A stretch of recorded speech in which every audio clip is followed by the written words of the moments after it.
My parents abused me in childhood, but when I ran away and grew up without them, they wanted to take my company. So they sued me, but I bribed their lawyer. I don't know where to start, but I guess it makes sense to begin at the beginning. My name is Michael, and I'm the product of a marriage that probably shouldn't have happened. My earliest memories are dark and filled with confusion, two things that seem to haunt every corner of my childhood. Growing up, I never felt like I belonged. My parents, Susan and Robert, were the kind of people who had no business raising a child. Susan was a cold woman, distant and unfeeling, who seemed to view me more as an inconvenience than a son. Robert wasn't much better. He was absent most of the time, either lost in his work or in the bottom of a bottle. When he was around, he was angry, and that anger had to go somewhere. My mother made it clear from the beginning that she never wanted children. She had dreams that didn't involve the messy, noisy reality of parenthood. I was an accident, a mistake that she couldn't undo, and she made sure I knew it. It wasn't just the neglect that shaped me, it was the outright hatred. My parents didn't just ignore me, they actively despised me. I was their burden, their ball and chain. My earliest memories are of screaming matches, thrown objects, and nights spent huddled under my bed, trying to escape the storm that raged in the next room. I remember one night in particular, one that still wakes me up in a cold sweat. I was maybe 5 or 6, and I had done something that set them off. I can't even remember what it was, but I remember the aftermath. The sound of glass shattering, the feel of cold liquid running down my face, and the searing pain that followed. My father had thrown a bottle at me, the glass cutting into my skin. I screamed, not just from the pain, but from the shock. My mother, rather than rushing to help, simply looked at me with disgust. "Stop your whining," she hissed. "You're pathetic." That was the night I learned not to cry, not to show any weakness. It was the night I started to build the walls that would protect me from them, from the world. School wasn't any better. If home was a battlefield, school was a minefield. I was the weird kid, the one who never talked, the one who wore the same clothes day after day because my parents couldn't be bothered to buy me new ones.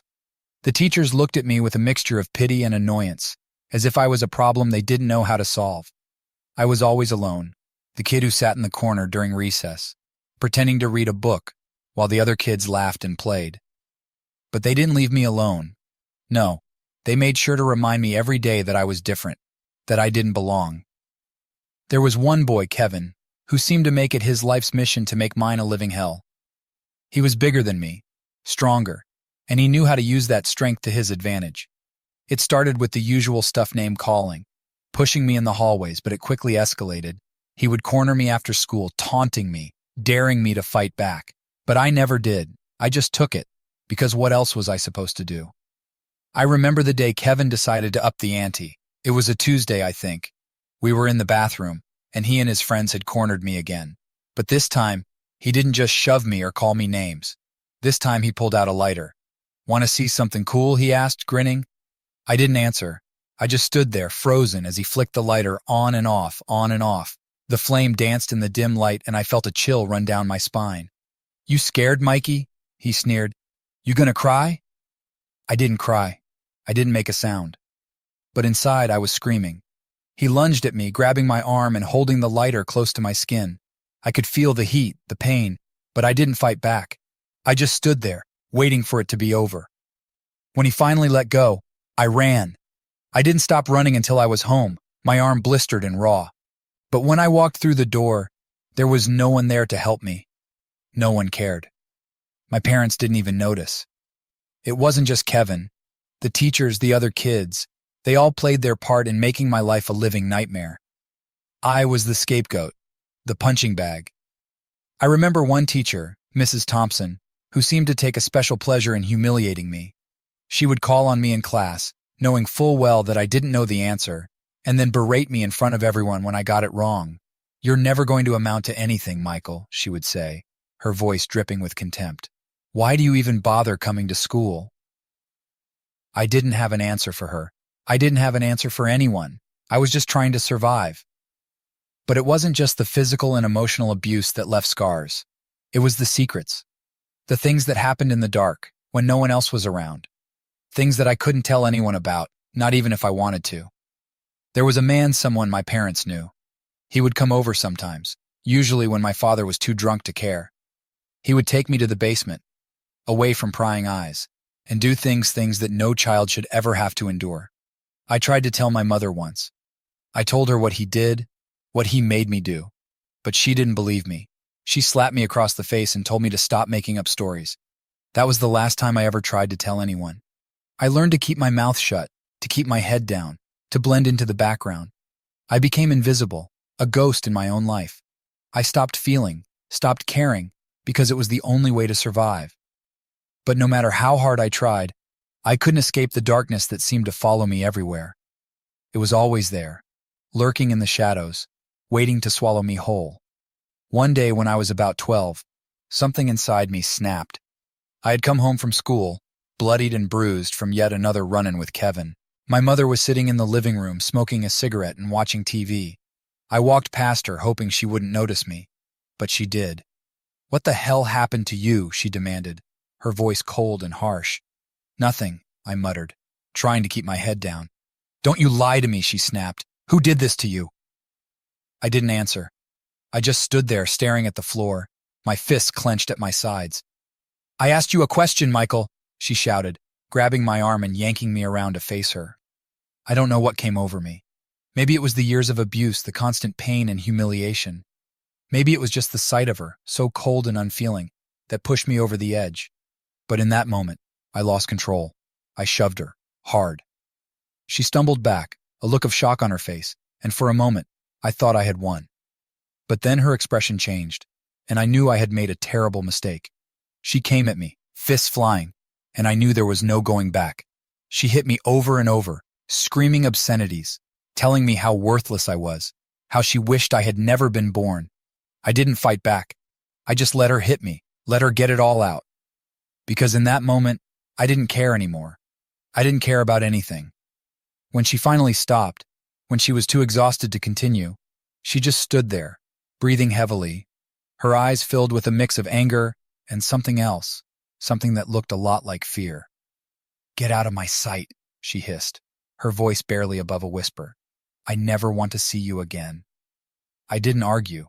I just turned and walked away out of the house, out into the cold night. I didn't know where I was going, but I knew I couldn't stay there. I walked for hours, my mind numb, my body aching. I ended up at the park, the one place where I had always felt safe. It was late, and the park was empty, the playground cast in eerie shadows by the moonlight. I sat on the swing staring up at the sky, wondering how my life had come to this. How had I ended up so broken, so lost? Was there any way out, or was I doomed to live in this darkness forever? I don't know how long I sat there lost in my thoughts. But eventually, I heard footsteps behind me. I turned, expecting to see a stranger, but instead, it was Kevin. He was alone, his face twisted into a cruel smile as he approached me. I didn't move. I just sat there waiting for whatever was going to happen next. "You look like shit, Mikey," he sneered, stopping in front of me. "What's the matter? Mommy and Daddy finally had enough of you?" I didn't answer. I just stared at him, my eyes blank, my heart empty. He must have seen something in my expression, something that made him pause, because he didn't hit me. He just stood there, staring at me, his smile fading. "You're pathetic," he muttered, shaking his head. "You're not even worth the trouble." And then he walked away, leaving me alone in the darkness. I don't know how long I sat there after he left. Hours, maybe. But eventually, I stood up and started walking again, aimlessly, with no destination in mind. I ended up at the edge of town, near the train tracks. I stood there, staring at the tracks, wondering if maybe, just maybe, it would be easier to end it all. To step onto those tracks and let the train take me away from all the pain, all the darkness. But I didn't do it. Something inside me, some small spark of life, kept me from taking that final step. I turned away from the tracks and started walking again, back towards home. When I got there, the house was dark and silent. My parents were asleep, or maybe they just didn't care enough to wait up for me. I crept inside, careful not to make a sound, and made my way to my room. I lay down on my bed, staring up at the ceiling, my mind racing. I didn't cry. I didn't feel anything. I was just empty. That was the night I realized that I was truly alone, that there was no one in the world who cared about me. No one who would miss me if I were gone. But I didn't die that night. I kept going, kept surviving because that's all I knew how to do. I became a master at hiding, at blending in, at making myself invisible. I learned to navigate the minefield that was my life, avoiding the explosions, taking the hits when I couldn't avoid them. I became numb to the pain, to the fear, to the loneliness. But no matter how hard I tried, I couldn't escape the darkness that had taken root inside me.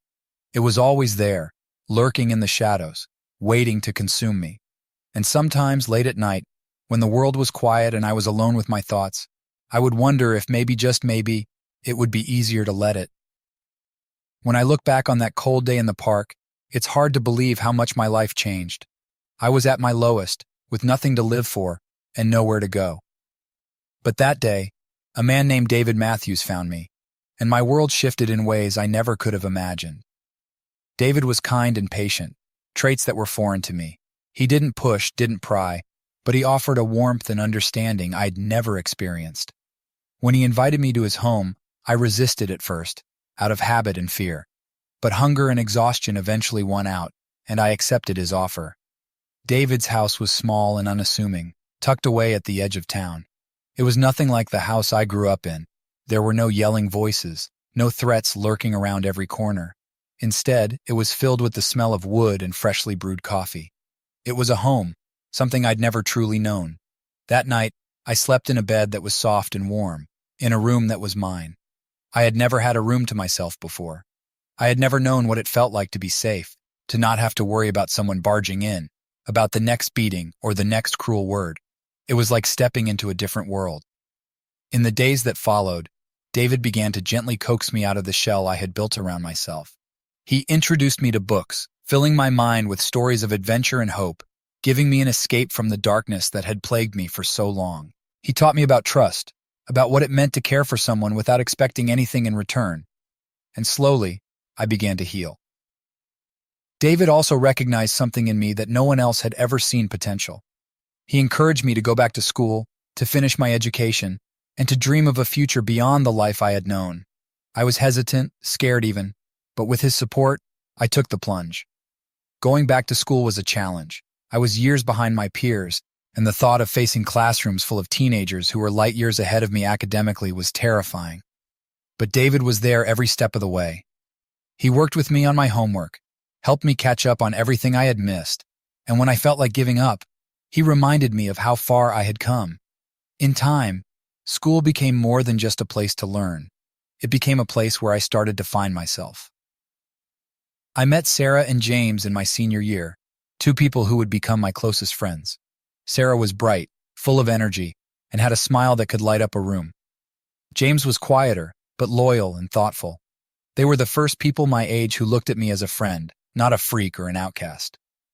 We bonded over late-night study sessions, shared our dreams and fears, and talked about the future like it was something within our grasp. For the first time, I allowed myself to believe that maybe, just maybe, I could have a future worth living. David officially adopted me when I turned 16. I can still remember the day we went to the courthouse, just the two of us. The judge asked if I understood what it meant, and I nodded, my heart pounding in my chest. When the adoption was finalized, I was overcome with emotion. For the first time in my life, I had a father, someone who chose me, someone who wanted me. It was a simple ceremony, but it meant the world to me. After graduation, Sarah, James, and I made a pact we would go to university together. We spent months preparing, filling out applications, visiting campuses, and planning our future. When we all got accepted into the same university, it felt like a dream come true. University was a fresh start, a place where no one knew about my past. I threw myself into my studies, determined to succeed. But university was also a place full of challenges I hadn't anticipated. In the beginning, everything seemed perfect. I was living in a dorm with James, while Sarah was just a few doors down. We took classes together, joined clubs, and made new friends. It felt like we were on top of the world. But as the semesters went on, the pressures of university life started to build. There were the late nights studying for exams, the overwhelming workload, and the constant pressure to succeed. And while most people were supportive, there were those who saw me as an easy target. It started innocently enough, a few snide comments here and there, jokes about where I came from, about how I didn't belong. I tried to ignore them, focusing on my studies and my friends. But the comments kept coming, growing nastier with each passing week. There was a group of students, rich, privileged kids who had never known hardship, who seemed to take pleasure in making my life difficult. They were led by a guy named Ethan, the kind of person who oozed arrogance and entitlement. Ethan made it his mission to remind me every day that I wasn't one of them, that I was an outsider. The harassment escalated quickly. My textbooks went missing, my assignments were accidentally deleted from my computer, and my dorm room was vandalized more than once. The final straw came one night when I returned to my room to find it trashed, my belongings scattered everywhere, and a bottle of ink poured all over my notes. I felt the old anger, the helplessness rising up inside me, but this time I couldn't push it down. I was done being their victim. I was done letting them win. The next day, I confronted Ethan and his friends in the courtyard. I don't remember everything I said, but I remember the feeling like a dam breaking, all the years of pain and rage flooding out in a torrent. I tore into them with words I didn't know I had in me, exposing their insecurities, their weaknesses, until they were the ones crumbling under the pressure. By the time I was done, they were on their knees, crying and begging for forgiveness. I didn't feel triumph or satisfaction, just an overwhelming sense of release, like a weight I had been carrying for years had finally been lifted. Word spread quickly about what had happened, and no one bothered me after that. But the experience left me shaken, a reminder that the darkness inside me was still there, waiting to be unleashed. I realized then that I couldn't just bury the pain of my past, I had to confront it, deal with it, if I was ever going to move forward. David was a rock during this time. When I told him what had happened, he didn't judge me or lecture me. He simply listened, offering his unwavering support. He understood better than anyone what it meant to carry the burden of a painful past, and he helped me find a way to channel my anger into something positive. I started seeing a therapist on David's suggestion, someone who helped me unpack the trauma I had buried for so long. It wasn't easy, and there were days when I wanted to quit, but slowly, I began to heal. I learned how to manage my emotions, how to forgive myself, and how to let go of the anger that had defined me for so long. University wasn't all darkness, though. There were moments of joy, of laughter, of pure happiness that I had never known before. Sarah, James, and I became inseparable, our bond growing stronger with each passing year. We celebrated each other's successes, supported each other through failures, and dreamed of the future we would build together. In our final year, we all started thinking seriously about what came next. Sarah had always wanted to be a journalist, and she landed an internship at a prestigious newspaper. James was passionate about technology and started developing an app that quickly gained attention from investors. As for me, I had found a love for finance, a way to channel my need for control and order into something productive. With graduation looming, we began to make plans for the future. We found a small apartment in the city, the three of us deciding to live together while we figured out our next steps. It wasn't much, but it was ours, and it felt like the start of something new and exciting. Graduation day was surreal. As I walked across the stage to receive my diploma, I felt a sense of pride that I'd never known before. I had made it. I had survived everything life had thrown at me, and I had come out the other side stronger, more resilient, and ready to take on the world. After graduation, things moved quickly. Sarah's internship turned into a full-time job, and she quickly made a name for herself as a rising star in journalism. James' app took off, attracting significant investment, and he started his own tech company. I joined a top financial firm, a job I had never imagined I would be qualified for, and threw myself into the work. But life after university wasn't without its challenges. The corporate world was cutthroat, and I found myself facing new forms of pressure and stress. There were times when I felt like I was drowning, but I had my friends, and I had David, and they helped me keep my head above water. One of the most shocking moments came about a year after graduation. I was working late one night when I got a call from James. His voice was panicked, something I had never heard from him before. "Michael, you need to come to the office," he said, his voice shaking. "It's Sarah." I felt my heart drop. I didn't ask questions, I just grabbed my coat and rushed to James' office. When I arrived, I found Sarah sitting on the floor of the conference room, tears streaming down her face. She was holding a letter, her hands trembling. "What's going on?" I asked, rushing to her side. James handed me the letter, his expression grim. It was from the newspaper she worked for, informing her that they were shutting down her section, effective immediately. She was being let go. "It's all falling apart," she whispered, her voice broken. "Everything I've worked for, I didn't know what to say. Sarah had put everything into her career, and now it was being taken away from her in an instant." I pulled her into a hug, holding her as she cried, while James paced the room, his own anxiety palpable. In the days that followed, we rallied around Sarah, helping her navigate the shock and uncertainty.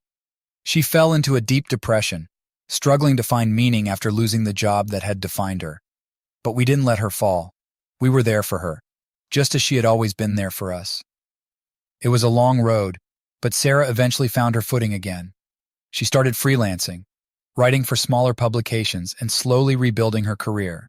It wasn't easy, and there were many setbacks, but she persevered. And through it all, our friendship remained strong, a constant in a world that was always changing. As for me, I continued to climb the corporate ladder, earning promotions and accolades along the way. But no matter how much success I achieved, I never forgot where I came from or the people who had helped me get there. One day, while visiting David, I had a realization. I was sitting in his living room, talking about work, when he looked at me with that same thoughtful expression he had when we first met. "You've done well for yourself, Michael," he said, his voice filled with pride. "But don't forget to take a step back every now and then. Life isn't just about success. It's about the people you share it with." His words stuck with me. I had been so focused on my career, on proving to myself and everyone else that I was worth something, that I had lost sight of what really mattered. I realized then that I needed to find balance, to make time for the people I cared about. In the years that followed, I made a conscious effort to do just that. I spent more time with David, who was getting older, but still as sharp and kind as ever. I made sure to stay connected with Sarah and James, even as our lives took us in different directions. We still lived together, but our jobs often kept us apart, and I wanted to make sure we didn't drift away from each other. And then, something happened that shook all of us to our core. James' company, the one he had poured his heart and soul into, was facing a hostile takeover. It was unexpected, ruthless, and it left him reeling. "They're going to take everything," he said one night, his voice filled with despair. "Everything I've worked for, it's all going to be gone." I had never seen James so defeated, so lost. He had always been the calm, steady one, the rock we could all lean on. But now, he was the one who needed support. Sarah and I rallied around him, just as we had with Sarah when she lost her job.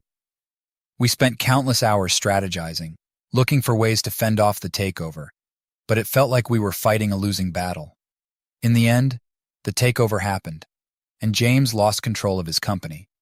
It was a devastating blow, and for a while it seemed like he might never recover. But James was stronger than he realized. With our support, he picked himself up, dusted himself off, and started over. He used the money from the buyout to start a new venture, one that was smaller but more aligned with his values. And in time, he found success again. The years passed, and life continued to throw challenges our way.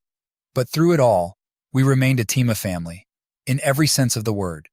We celebrated each other's successes, supported each other through failures, and faced every obstacle together. Looking back, I realized that David didn't just save me that day in the park, he gave me a life worth living. He showed me what it meant to be loved, to be valued, and to have a future filled with hope. And for that, I will always be grateful. As I sit here reflecting on everything that has happened, I can't help but feel a deep sense of pride. I've come a long way from the scared, broken kid I once was. I've built a life I never thought possible, surrounded by people I love and who love me in return. Success had a way of attracting attention, and not always the good kind. After years of building my life from the ground up, of turning my pain into power and my struggles into success, I had managed to carve out a space for myself in the world. I had a thriving company, good friends, and a future I was proud of. But just when I thought I had finally left the shadows of my past behind, they came back to haunt me in the most unexpected way. It started with a phone call I never expected to receive. I was in my office going over some reports when my assistant buzzed in. "Michael, there's someone on the line claiming to be your parents," she said, her voice laced with confusion. I felt a cold chill run down my spine. I hadn't seen or heard from Susan and Robert in years, not since the day I walked out of their house and into David's care. They had made it clear that I was nothing to them, and I had spent my life trying to forget they ever existed. "Put them through," I said, my voice steady despite the turmoil churning inside me. There was a click, and then I heard a voice I hadn't heard in over a decade. "Michael," my mother's voice crackled through the line. "It's been a long time." I didn't respond immediately. I wasn't sure what to say, or even if I wanted to say anything at all. "We need to talk," she continued, her tone sharp, as if she were giving me an order. "What do you want?" I asked, keeping my voice as neutral as possible. "It's about the company," she said, and I could hear the greed dripping from her words. "We've heard you've done well for yourself. And well, we're your parents. We're entitled to a share of what you've built." I clenched my fist under the desk, anger boiling beneath the surface. Entitled? After everything they had done, after all the pain and suffering they had caused, they had the audacity to demand something from me? "You have no right to anything I've built," I said coldly. "You are not my parents. You stopped being my parents the day you threw me away." There was a pause, and then my father's voice came on the line, slurred and unsteady. He was drunk, no surprise there. "Listen here, boy," he growled. "We raised you. We put a roof over your head, fed you, clothed you. You owe us." I felt the rage rising, memories of every beating, every cruel word flashing through my mind. "You didn't raise me," I snapped. "You abused me. You neglected me. You're nothing to me." There was a stunned silence on the other end of the line, and then my mother's voice came back, this time laced with venom. "We'll see about that," she hissed. "We'll see what the courts have to say about this. You can't just walk away from your family, Michael. You owe us, and we're going to get what we deserve." The line went dead, and I sat there, seething with anger and disbelief. I had always known that my parents were toxic, but this was a new level of low, even for them. For a few days, I tried to push the conversation out of my mind, focusing on work and the life I had built. But then, a week later, a letter arrived official, cold and threatening. My parents were suing me for a share of my company, claiming that as my biological parents, they were entitled to a portion of my assets. I knew then that this wasn't going to go away. They weren't just after money, they wanted to tear down everything I had built, to drag me back into the darkness I had fought so hard to escape. But I wasn't that scared, broken kid anymore. I wasn't going to let them win. The first step was to hire a lawyer, a good one. I had made enough connections over the years to know exactly who to call. I reached out to Jessica Morton, a sharp, no-nonsense attorney who had a reputation for being ruthless in the courtroom. I had met her a few years back at a charity event, and I knew she was the one I needed in my corner. Jessica was tall and commanding, with a presence that demanded attention. She listened intently as I explained the situation, her expression growing more serious with every word. "They don't have a leg to stand on, Michael," she said, after I had finished. "But that doesn't mean they won't try to drag this out and make your life hell in the process. Are you prepared for that?" I nodded. "I've been through worse, Jessica. I just want to make sure they don't get a single cent from me." She gave me a tight smile. "Then let's make sure they don't." The lawsuit proceeded quickly.